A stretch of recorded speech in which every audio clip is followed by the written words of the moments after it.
I just thought that was like crazy to see at the time. Like he was a superstar basically at 7th and 8th grade. So can you kind of speak to how that superstar status or target on your back, as you put it, led you into being recruited like you were a college athlete, but for high schools? Like the high school coaches were literally like around this man, like he was like he was the flower and they need the honey type of thing. Pause. I know y'all be on that with me, but you get the point I'm trying to make. The coaches wanted them at every school that thought they had a chance. Hey, you could come over here or you could come over there. So can you kind of just speak to the high school recruitment process and, what that was like for you during that time, again, when there's no social media? Yeah.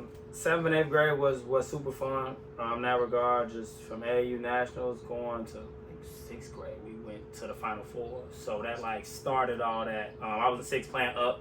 So mind you, when I was playing up, I was playing two years ahead. A guy 2 years older than me. So when my teammates were in 8th grade, I was in 7th, but I was still 12 years old. So they're on their way to high school. I'm 12 and putting on show. Like, getting to it. But I remember, so that led to we did some great stuff. Had one of the best Ferrari grammar school teams ever.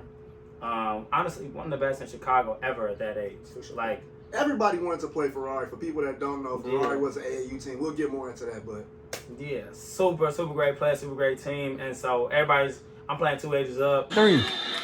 He hot. Oh, there he is. Bye, y'all.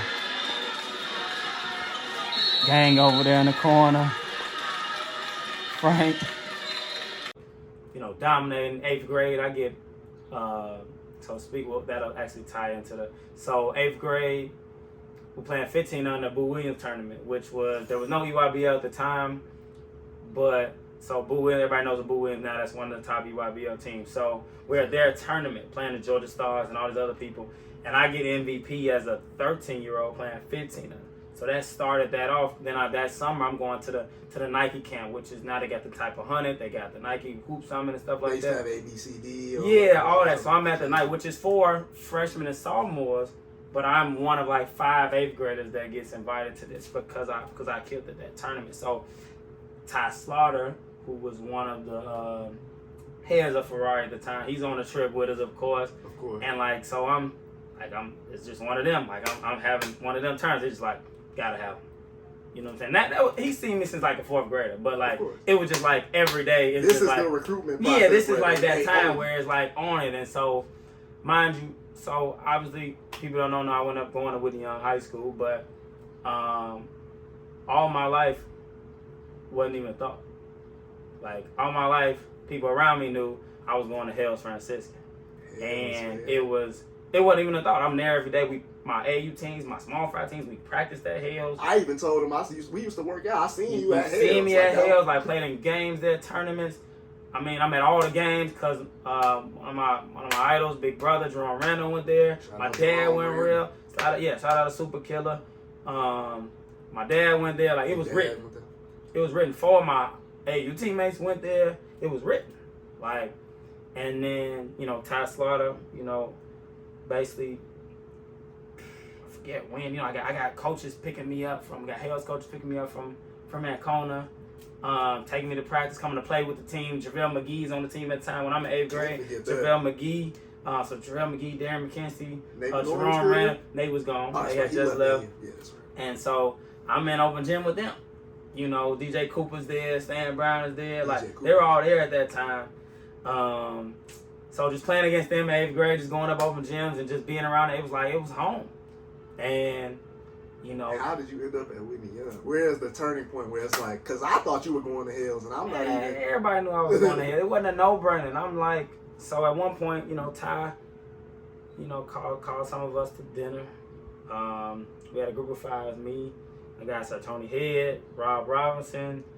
Rob Robinson, another left-handed bucket. Crandall Head. Crandall Head was nasty in there. Crandall Head was nasty. Rob was good. And Dennis Hodges. Went to Crane, right?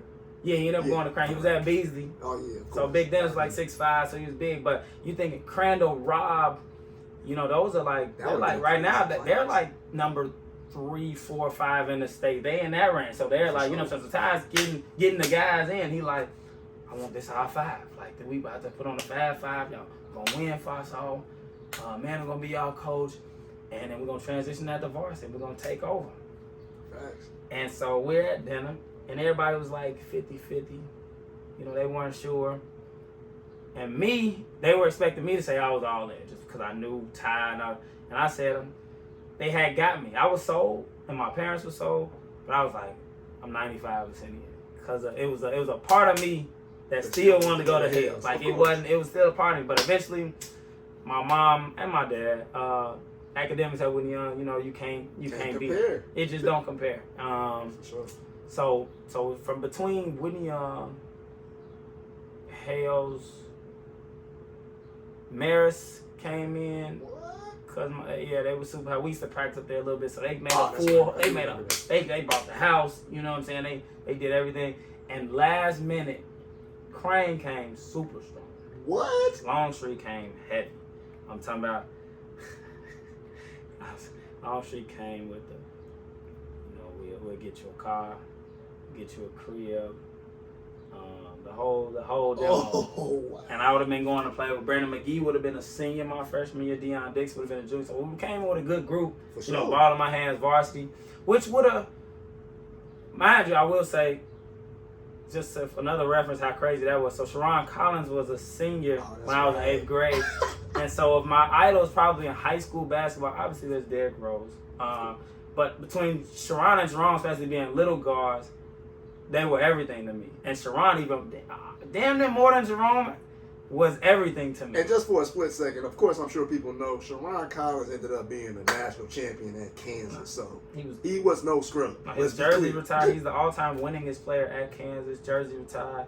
He was a McDonald's All-American. Like, so these people that we're talking about are not just random guys. I want to throw that out there for the people like watching. elite, like best of the best. Number 1 point guard in the country. You could put him or Ty Lawson, number 1 point guard in the country at that time. So, so all of that considered, he still was like, man, Whitney Young, I think, you know what I'm saying? And with your parents, obviously. Yeah, of course, they was big on that. But like Crane, my mom like, man, we gonna listen, but we ain't got a chance, just academic-wise. And so it's deeper than just the basketball. That's just for kids and everybody like that, like to understand that is a major thing.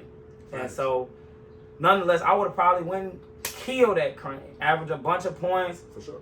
Went to, either whatever high-level school I wanted to, maybe not Blue Buzz, but just under, did all that. Had the stats and everything, but I ended up making what I feel like is the right decision to go to Whitney Young. I think you made the right decision too. All right, so the next thing I